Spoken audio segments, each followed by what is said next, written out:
देखिए बच्चों, हम लोग स्टार्ट करने जा रहे हैं कॉम्बिनेशन ऑफ रेजिस्टर्स। इसमें क्या होगा कि हम रेजिस्टेंसेस का कॉम्बिनेशन बना रहे होंगे। ठीक है, कॉम्बिनेशन कितने टाइप का बनेगा? दो टाइप का कॉम्बिनेशन बनेगा। पहला टाइप जब उनको सीरीज में जोड़ा जाए, दूसरा टाइप जब उसको पैरेलल में जोड़ा जाए। ठीक है, तो हम इसमें एक सीरीज और पैरेलल वाला कॉन्सेप्ट एक इस लिहाज से पढ़ चुके हैं। जैसे मैंने आपको बताया था कि एमीटर को हम हमेशा सर्किट में किसमें जोड़ते हैं? सीरीज में जोड़ते हैं। ठीक है, और जो वोल्ट मीटर होता है उसको किसमें जोड़ते हैं? पैरेलल में। ठीक है, तो ये पैरेलल और सीरीज की एक बेसिक सी डेफिनेशन हम लोगों ने वहां की थी, बट इसको अब रेजिस्टेंस के कॉन्सेप्ट में हम समझेंगे कि सीरीज का मतलब क्या है और पैरेलल का मतलब क्या है। ठीक है, तो बुक थोड़ा सा टेक्निकल लैंग्वेज में ये कहती है कि अगर किन्हीं तीन रेजिस्टर्स को या मल्टीपल रेजिस्टर्स को, ठीक है, एग्जांपल के लिए हम यहाँ 3 मान लेंगे, वैसे आप कितने भी ले सकते हो, कोई लिमिट नहीं है। ठीक है ना, आप 2 भी ले सकते हैं, 3 भी ले सकते हैं, 4 भी ले सकते हैं। ठीक है, और n रेजिस्टर्स भी आप उसमें कंसीडर कर सकते हैं। ठीक है, तो अगर आपने क्या किया, किन्हीं 3 रेजिस्टर्स को सीरीज कॉम्बिनेशन में कनेक्ट किया, तो आप उसमें क्या करोगे? पहले रेजिस्टेंस का जो पहला वाला टर्मिनल है उसको लगा देंगे बैटरी से, पहले रेजिस्टेंस का पहला वाला टर्मिनल लगा देंगे बैटरी से, और इसका दूसरा वाला टर्मिनल दूसरे वाले रेजिस्टेंस के पहले वाले टर्मिनल से जोड़ देंगे। फिर ये 2 रेजिस्टर्स जुड़ गए।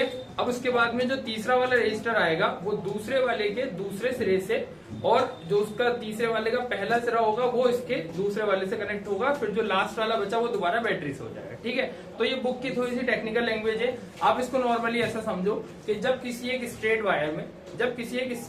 वायर में आपने 1, 2, 3 लगातार कट लगाए और उनके दोनों टर्मिनल्स पे एक एक रेजिस्टर आपने लगा दिया। ठीक है, तब ये जो कॉम्बिनेशन बना है क्या कहलाएगा? सीरीज कॉम्बिनेशन कहलाएगा। ठीक है, लेकिन अगर पैरेलल की हम बात करें तो पैरेलल में क्या होगा कि जितने भी रेजिस्टर्स है लाइक 1, 2 और 3, इन तीनों के तीनों टर्मिनल एक साथ, यानी फर्स्ट टर्मिनल तीनों को एक साथ कनेक्ट किया, और इसके सेकंड वाले टर्मिनल्स को तीनों को एक साथ कनेक्ट किया, और यहाँ एक वायर मिला, यहाँ एक वायर मिला, इसको लगा दिया बैटरी के एक टर्मिनल से, इसको लगा दिया बैटरी के दूसरे टर्मिनल से। ठीक है, तो जब इस तरीके का कॉम्बिनेशन करेंगे तो इसे क्या बोलेंगे? पैरेलल। ठीक है, क्यों बोल रहे हैं पैरेलल? क्योंकि ये तीनों एक दूसरे क्या होंगे? पैरेलल होंगे। ठीक है, मैंने इसके कुछ क्वेश्चन आप लोगों को पहले कराए थे और ये सिखाया था कि हमेशा जब कभी भी डायग्राम दिया गया हो कॉम्बिनेशन वाले का, तो आप क्या करें? सिस्टम को रीड्रॉ कर ले। ठीक है, जो भी सिस्टम आपको दिया है उसको रीड्रॉ कर लें, जिससे कि क्लियरली ये आइडेंटिफाई हो जाए कि कितने रेजिस्टर्स आपके सीरीज में हैं और कितने रेजिस्टर्स आपके पैरेलल में। ठीक है, तो इस तरीके से क्लासिफाई करने पे या रीड्रॉ करने पे एक एग्जैक्ट इमेज बन करके सामने आ जाती है। छोटे से डेरिवेशन है, जल्दी से इसको करते हैं। इसमें 2 बातें हमें पता होनी चाहिए कि अगर जब आपने सीरीज में कनेक्ट किया तो सीरीज में कनेक्ट होने पर करंट पूरा का पूरा सेम सर्कुलेट होगा। ठीक है, यानी वायर जब तक चेंज नहीं होगी, वायर के अंदर जब तक आप जंक्शन नहीं बनाओगे, जंक्शन समझते हैं? Turning points. ठीक है, या फिर समझ लीजिए कि टर्न्स जितने आएंगे वायर में, जैसे मान लीजिए एक वायर आ रहा था, ये 2 जगह डिवाइड हो जाए, तो अब इसमें करंट की 2 अलग अलग वैल्यूज होंगी। ठीक है ना, डिपेंड करेगा रेजिस्टेंस की वैल्यूज पे। और अगर वायर है और वो एक ही सीधी वायर चल रही है, बस आपने उसमें बीच में कट लगाए हुए, तो फिर करंट की वैल्यू क्या रहेगी? सेम। तो फिर सर इसमें क्या सेम रहेगा पैरेलल वाले में? तो पैरेलल में सेम रहेगा वोल्टेज। ठीक है, क्योंकि voltage is the measure of 2 points. Voltage किसकी मेजर है? 2 पॉइंट्स की मेजर है। ठीक है ना, तो जब तक 2 पॉइंट सेम रहेंगे वोल्टेज सेम रहेगा, चाहे आप इसमें 3 रेजिस्टर लगाओ या 30 रेजिस्टर लगाओ, irrespective of the quantity of the resistors. ठीक है, कितने भी आप रेजिस्टर्स लगा दीजिए, सबके बीच में वोल्टेज क्या रहेगा? सेम रहेगा, अगर वो पैरेलल में। Got it? ठीक है, अब देखो जल्दी से इसका डेरिवेशन समझ लेते हैं ना। सीरीज कॉम्बिनेशन के लिए हमने मान लिया 3 रेजिस्टर्स ले लिए, पहले का नाम दे दिया R1 बच्चों, दूसरे का नाम दे दिया R2 और तीसरे का नाम दे दिया R3, और इसको एक स्विच के साथ में कनेक्ट करते हुए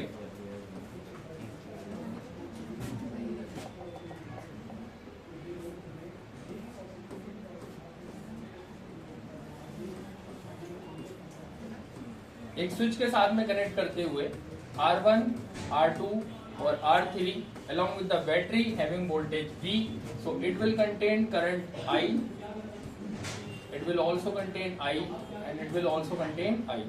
But the thing is, there will be the different voltage among all the resistors. So here will be V1 in the first resistor, V2 in the second, and V3 in the third. ठीक है, तो इस तरह से इसमें तीनों में अलग अलग वोल्टेज रहेंगे। ठीक है, अब हम ओम्स के लॉ के अकॉर्डिंग ये जानते हैं एक basic formula which is V equals to I into R। तो अगर पूरे सर्किट के लिए आप देखो तो ये कंप्लीटली वैलिड है, जबकि टोटल वोल्टेज हो, ये टोटल करंट हो और ये टोटल रेजिस्टेंस, ठीक है, क्योंकि ये सीरीज में कनेक्ट है, इसीलिए मैं इसको क्या बोल दूंगा, RS, इसको क्या बोल दूंगा, RS, ठीक है। तो एक इक्वेशन हमारी ये हो गई। फिर उसके बाद में ध्यान से देखो बेटा, अगर हम हर एक रेजिस्टर के लिए वोल्टेज की वैल्यूज निकालें और उनको सम करें तो हम देखेंगे टोटल वोल्टेज के क्या होता है, इक्वल, टोटल वोल्टेज के क्या होता है, इक्वल, ठीक है। इसीलिए आप क्या करो, पहले वाले रेजिस्टर्स के लिए वोल्टेज की वैल्यू निकालो, which is V1 equals to I times R1। Sir I क्यों नहीं चेंज हुआ, क्योंकि ये सीरीज में कनेक्टेड है, ये किस में कनेक्टेड है, सीरीज में। सिमिलरली V2 इक्वल्स में कितना हो जाएगा बच्चों, I R2, और V3 इक्वल्स टू हो जाएगा I R3। गॉट इट, ठीक है। अब हम जानते हैं इन सभी अलग अलग वोल्टेजेस का जो सम होगा वो सम हमारे टोटल वोल्टेज के क्या होगा, इक्वल होगा, ठीक है। तो इसको हम मैथमेटिकली लिखेंगे, लैंग्वेज लिखने की जरूरत नहीं है, because total voltage is equals to V1 plus V2 plus V3। Got it, put all the values here and you will get a relation. V is what, I into RS is equals to I into R1, I into R2, I into R3. Take common I from each term, R1 plus R2 plus R3. It is I and I will cancel out, so the total resistance of the series combination will be the algebraic sum of all the resistors, ठीक है। देखो इतनी बात clear होगी बेटा सबको, देखिए इसको एक बार क्लियर है। चलते हैं नेक्स्ट टॉपिक। नेक्स्ट हमारा पैरेलल कॉम्बिनेशन। अब पैरेलल कॉम्बिनेशन को करने के लिए सबसे पहले तो हमें चाहिए कि एक अच्छा सा डायग्राम बना लें। तो डायग्राम बनाने के लिए हमें 3 पैरेलल्स चाहिए, 1, 2 and 3। पहला रेजिस्टेंस, दूसरा रेजिस्टेंस, तीसरा रेजिस्टेंस, तीनों को एक साथ कनेक्ट किया, बैटरी के साथ में आप इसको कनेक्ट कर दोगे।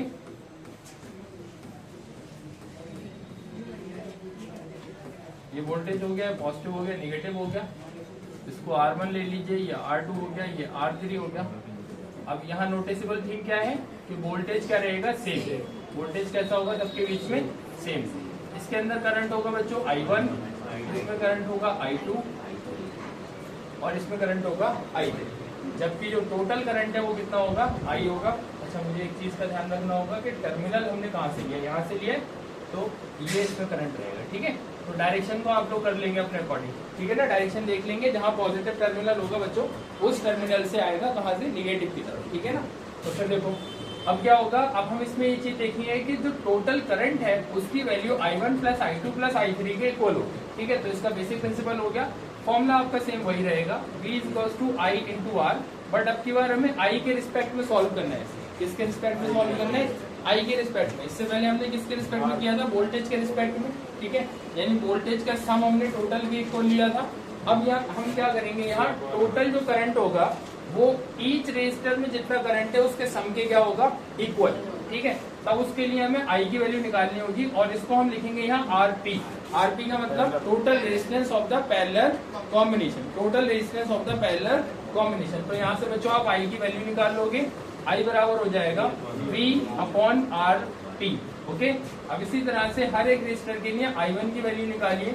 वोल्टेज सर सेम है तो रेजिस्टेंस पहले वाले के लिए R1, फिर उसके लिए जब आप I2 निकालोगे तो वोल्टेज सर सेम है और रेजिस्टेंस कितना, R2।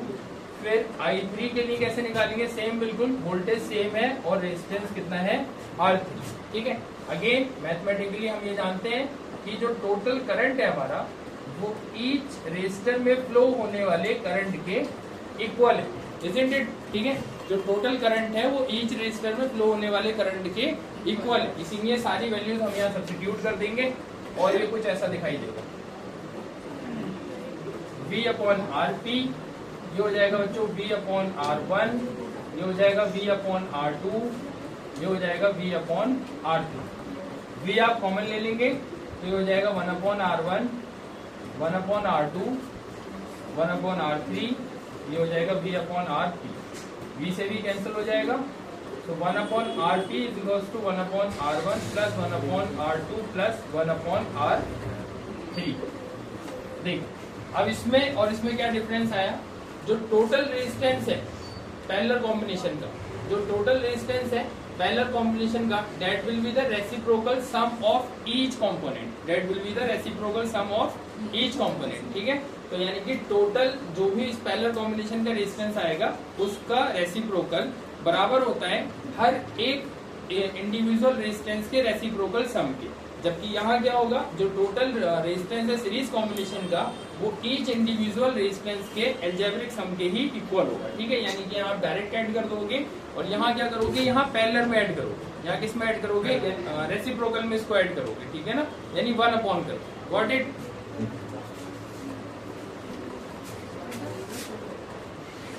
देखिए बच्चों, इसमें बोर्ड में आपको एक क्वेश्चन ये भी पूछ लेता है कि जो सीरीज कॉम्बिनेशन है और पैरेलल कॉम्बिनेशन है, इन दोनों में कौन सा कॉम्बिनेशन सुपीरियर माना जाता है, या किस में एडवांटेजेस है किस में डिसएडवांटेजेस है, क्योंकि हर एक चीज के प्रोज एंड कॉन्स होते हैं, हर एक चीज के क्या होते हैं, प्रोज एंड कॉन्स होते हैं, ठीक है। तो सिर्फ ये सुनने का टॉपिक है, इसको लिखने की जरूरत नहीं है, ध्यान से देखिएगा। जो आपका सीरीज कॉम्बिनेशन होता है उस सीरीज कॉम्बिनेशन में क्योंकि हर एक रेजिस्टेंस आपका एंड टू एंड कनेक्ट होता है, कैसे कनेक्ट होता है, एंड टू एंड, यानी कि ये एक चेन जनरेट करते हैं, क्या जनरेट करते हैं, चेन जनरेट करते हैं, ठीक है। तो अगर चेन में किसी भी एक पार्ट के अंदर अगर कोई प्रॉब्लम जनरेट होती है तो पूरी की पूरी सीरीज काम करना बंद कर जाती है, ठीक है। जिसका सबसे बेस्ट एग्जांपल आपने घर में देखा होगा, जो सजावट के लिए जो लड़ियां आती हैं, ठीक है, उसमें कोई एक बल्ब गलती से टूट जाता है तो उसकी एक पूरा पैटर्न चलना बंद हो जाता है, ठीक है ना। तो अगर उसमें मल्टीपल सीरीज लगी होती है तो कुछ काम करती है और कुछ उसमें से क्या होती है, बंद हो जाती है, ठीक है। लेकिन पैरेलल कॉम्बिनेशन की क्या खासियत है, पैरेलल कॉम्बिनेशन में अगर आपके घर के अंदर जो भी आपने अप्लायंसेस लगा रखे हैं और वो हमेशा पैरेलल कॉम्बिनेशन में होते हैं, तो उसमें अगर कोई एक बल्ब खराब हो जाता है तो बाकी के बल्ब चलते रहते हैं, या बाकी के जितने भी इक्विपमेंट्स होते हैं वो एज सच रन करते रहते हैं, ठीक है, उसमें कोई प्रॉब्लम नहीं होती। ये तो एक बात हो गई है ना, यानी कि जब वो खराब हो जाएगी कोई चीज तब क्या इम्पैक्ट पड़ेगा। दूसरी बात ये कि अगर जैसे मान लीजिए आपने सीरीज कॉम्बिनेशन में रेजिस्टर्स को लगाया है तो उस पूरे कॉम्बिनेशन का, ठीक है, उस पूरे सर्किट के कॉम्बिनेशंस का जो भी रेजिस्टेंस होगा वो कंपैरेटिवली एक रेजिस्टेंस के मुकाबले काफी ज्यादा होता है, ठीक है। जिससे सर नुकसान क्या है, नुकसान ये है कि करंट की वैल्यू बहुत बढ़ जाएगी, जो वायर्स हमने उसमें यूज किए हैं उनके पिघलने का यानी कि शॉर्ट सर्किट होने का खतरा बना रहता है, ठीक है। जबकि पैरेलल कॉम्बिनेशन में ये चीज नहीं होती, क्योंकि जो टोटल रेजिस्टेंस होता है वो कंपैरेटिवली कैसा होता है, लो होता है, ठीक है। टोटल रेजिस्टेंस कंपैरेटिवली क्या होता है, लो होता है। इज दैट क्लियर, ठीक है, ये पॉइंट क्लियर हुआ। ये दो मेन पॉइंट थे इसके, ठीक है ना। बाकी इसमें दूसरा तीसरा पॉइंट ये भी आप इसमें ऐड कर सकते हो कि सीरीज कॉम्बिनेशन के अंदर जो आपके ईच रेजिस्टर होंगे, ठीक है, उस सभी के अंदर वोल्टेज आपको क्या मिलेगा, अलग अलग मिलेगा, है ना। उस सभी को वोल्टेज क्या मिलेगा, अलग अलग मिलेगा। अब अगर रेजिस्टर एक टाइप के तो हर एक को अलग अलग करंट की रिक्वायरमेंट है, हर एक को किसकी रिक्वायरमेंट है, अलग अलग करंट की रिक्वायरमेंट है। लेकिन पैरेलल कॉम्बिनेशन में क्या होगा कि वोल्टेज कैसा रहता है, सेम रहता है, वोल्टेज कैसा रहता है, सेम रहता है। तो वोल्टेज फ्लक्चुएशन वाली चीज यहाँ पे हमसे बच जाती है, ठीक है। और ये एक हमारे लिए एडवांटेज, ये हमारे लिए क्या है, आपका एक एडवांटेज है।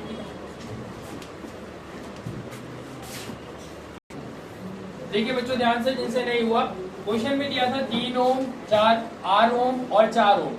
8 ओम वाले रेजिस्टर के ऊपर 3 वोल्ट, 8 ओम वाले रेजिस्टर के ऊपर कितना था, 3 वोल्ट था, ठीक है। और यहाँ से चला ये देखो 1.5 एम्पियर का करंट पूरी सीरीज में जा रहा है, ठीक है। किस में जा रहे हैं, पूरी सीरीज में जा रहे हैं, ठीक है।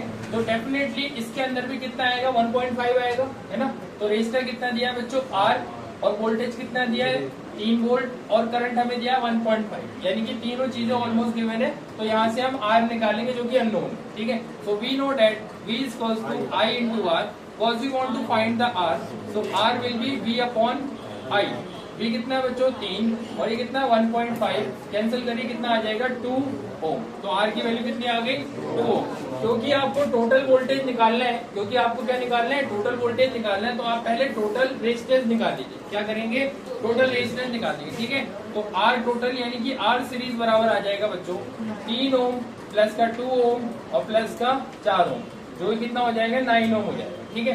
क्योंकि सर टोटल रेजिस्टेंस हमें मिल गया और टोटल करंट हमें दिया था, इसीलिए टोटल वोल्टेज हम आसानी से निकाल लेंगे। अगेन फॉर्मूला लगाएंगे ओम्स लॉ का, V इक्वल्स टू कितना, IR, और V कौन सा है, AB के बीच वाला, V कौन सा है, AB के बीच वाला, ठीक है। तो इसको वैल्यू पुट कर दो बेटा। टोटल आई था 1.5 मल्टीप्लाइड बाय 9, 15 9 का 135, और पॉइंट लगाएंगे एक डिजिट के बाद में, ठीक है। तो 13.5 कितना वोल्ट।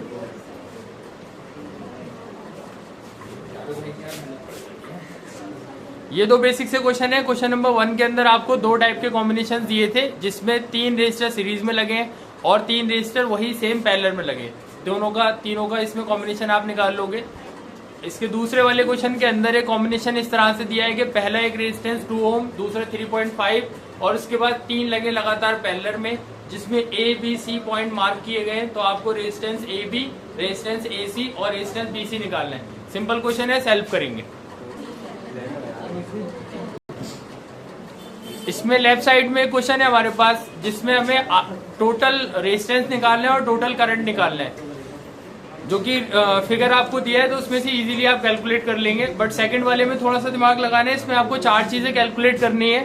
फिगर दिया हुआ है और उसमें एक कॉम्बिनेशन दिया है रेक्टेंगल के ऊपर, या फिर आप समझ सकते हो एक रोम्बस की 4 साइडों के ऊपर 4 रेजिस्टेंस लगा दिए हैं और फिर उसके सीरीज में एक रेजिस्टेंस लगाया है 3 ओम का। इसमें आपको 4 चीजें निकालनी है। रेजिस्टेंस निकालना है ए बी के बीच का, टोटल करंट आपको निकालना है, वोल्टेज निकालना है ए बी के बीच का, और वोल्टेज निकालना है आपको 3 ओम रेजिस्टर के अंदर।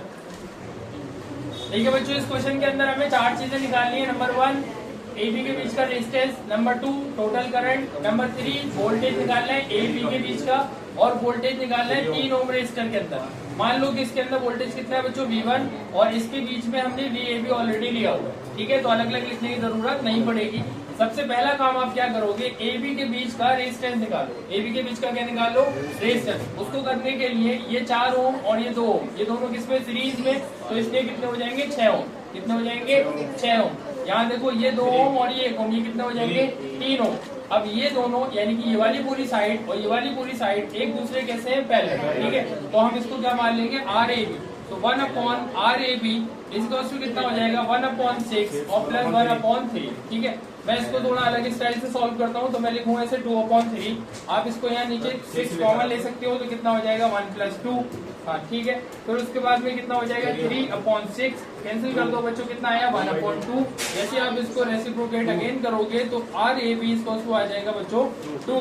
ठीक है, अब एक पार्ट हमारा सॉल्व हो गया।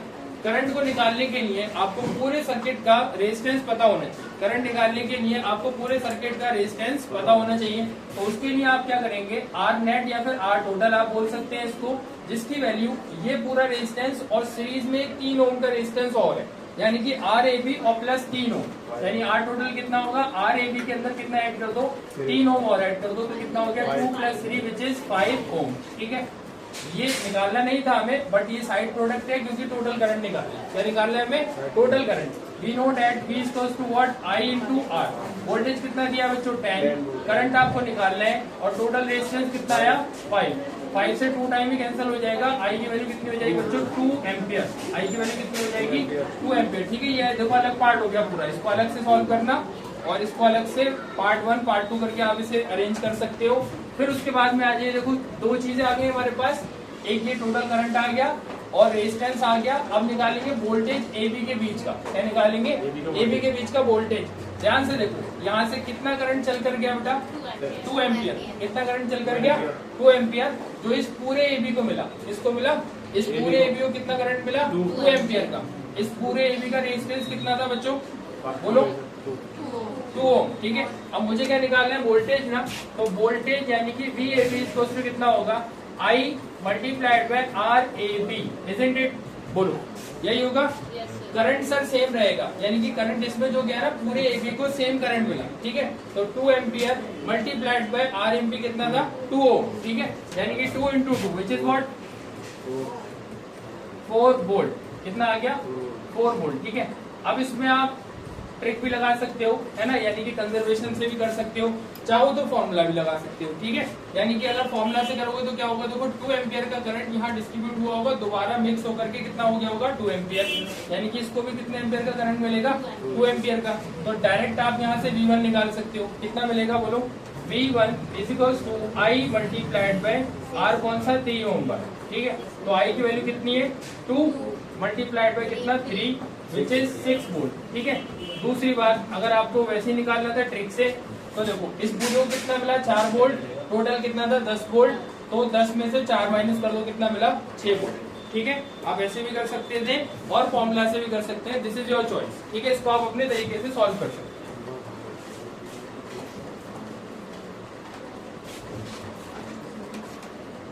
इस क्वेश्चन में आपको दिया है बच्चों दो रेजिस्टेंस है R1 एंड R2। जब वो सीरीज में कनेक्टेड होते हैं तो उनका टोटल रेजिस्टेंस होता है 25 ओम, और जब वो पैरेलल में कनेक्टेड है तो टोटल रेजिस्टेंस है आपका 4 ओम। इस क्वेश्चन के अंदर हमें R1 और R2 बताना है कितना होगा टोटल। यहाँ एल्जेब्रिकल माइंड से आप इसको सॉल्व करोगे। देखिए इस क्वेश्चन को करने से पहले मैं आपको एक इसमें ट्रिक बता देता हूँ। क्या होता है, जब कभी आपको रेजिस्टेंसेस का सम दिया हो, है ना, और उनका प्रोडक्ट दिया हो, तब आप क्या करते हो कि उस प्रोडक्ट का और सम का यूज करके उनका डिफरेंस फाइंड आउट कर लेते हो। एक ऐसा फॉर्मूला एग्जिस्ट करता है, ठीक है। या तो आपको डिफरेंस दिया हो और प्रोडक्ट दिया हो, तब आप उसका सम फाइंड आउट कर लेते हो। कौन बताएगा फॉर्मूला? मैं करवा चुका हूँ। अगर किन्हीं दो क्वांटिटीज का आपको सम दिया हो और प्रोडक्ट दिया हो, यानी कि x प्लस वाई दिया है और x इंटू वाई दिया है, और आपको फाइंड आउट करना है x माइनस वाई, ठीक है। या फिर आपको x माइनस वाई दिया हो और x इंटू वाई दिया हो, तब आपको x प्लस वाई निकालना हो। बोलो क्या फॉर्मूला लगाएंगे, बोलिए प्लीज। नहीं पता? देखो बेटा प्लीज ध्यान से। अगर दो क्वांटिटी है, एक है x माइनस वाई, इसका होल स्क्वायर बराबर होता है बच्चों x plus Y whole square minus 4 times x into Y, ठीक है। अब देखो मैं इस टेक्निक को यहाँ कैसे यूज करूंगा, ठीक है। ये अलजेब्रिकल फॉर्मूला हमें यहाँ देखो कैसे हेल्प करेगा। सबसे पहली चीज, हम सीरीज में आते हैं। सीरीज में क्या था बच्चों, R टोटल की वैल्यू होती है sir R1 plus R2, yes और नो। R टोटल कितना था बच्चों 25, जिसकी वैल्यू R1 प्लस R2 के इक्वल हो, ठीक है। अब आप चाहें तो R1 को x मान ले, R2 को y मान ले, या फिर R1 एंड R2 ही रहने दें, ठीक है। That is up to you, clear. तो मैं इसको x और y मान ले रहा हूँ। तो x प्लस वाई बराबर कितना हो जाएगा 20। देखो बेटा बहुत छोटा सा क्वेश्चन है, हो गया बस ये। अब इसके लिए देखो सीरीज पैरेलल वाले के लिए देखो, पैरेलल के लिए कितना होगा, RP इक्वल्स टू, आप ऐसे निकालोगे 1/RP equals to 1/R1 plus 1/R2, ठीक है। 1/RP ऐसे रखिए, इसको ले लो 1/x प्लस 1/y, ये हो जाएगा बच्चों x plus Y upon x multiplied by Y. ये कितना था 1/RP, तो RP की वैल्यू हो जाएगी x upon x into Y plus x plus Y, ठीक है। RP कितना दिया था 4, तो ये हो गया X Y upon X plus Y. अब एक्स प्लस वाई की वैल्यू कितनी थी देखो 25, है ना। तो x इंटू वाई बराबर कितना हो जाएगा बच्चों 4 इंटू 25 विच इज 100 ओम। कितना हो गया 100 ओम। तो यहाँ पे देखो सम मिल गया हमें दो क्वांटिटीज का, और क्या मिल गया, प्रोडक्ट मिल गया दो क्वांटिटीज का। फॉर्मूला के अंदर पुट करो, देखो जैसे आप यहाँ इसके लिए निकालोगे x minus Y equals to आ जाएगा बच्चों इसका स्क्वायर, इसका सम का स्क्वायर कर दो। सम कितना था 25 का square minus 4 multiplied by x into Y कितना आया था 100। 25 का स्क्वायर कितना होगा बोलो 625 माइनस कितना हो गया 400, माइनस करिए कितना मिला 225। इसको आप लिख सकते हो 15 इंटू 15, ठीक है। यहाँ स्क्वायर था तो ये बन जाएगा अंडर रूट, तो x माइनस वाई बराबर आ जाएगा बच्चों बोलो 15, ठीक है। तो देखो एक इक्वेशन ये बन गई है ना, इसे सेकंड इक्वेशन मान लो, और एक सम वाली इक्वेशन ये थी, इसको फर्स्ट इक्वेशन मान लो। तो जैसे वो फर्स्ट और सेकंड इक्वेशन को आप सॉल्व करोगे तो x प्लस वाई बराबर था 25 और x माइनस वाई बराबर था 15। तो यहाँ y से y कैंसिल, तो 2x इक्वल्स टू कितना हो गया 40, तो x इक्वल्स टू कितना आ गया बच्चों 20 ओम, ठीक है। ये x की वैल्यू आ गई, y निकालना है, y बराबर कितना हो जाएगा 25 माइनस का x, तो कितना हो जाएगा 25 माइनस का 20 बराबर कितना हो गया 5 ओम, ठीक है। तो एक रेजिस्टेंस कितना आ गया बच्चों 20 और दूसरा कितना आ गया 5। जल्दी से कर दो ओवर।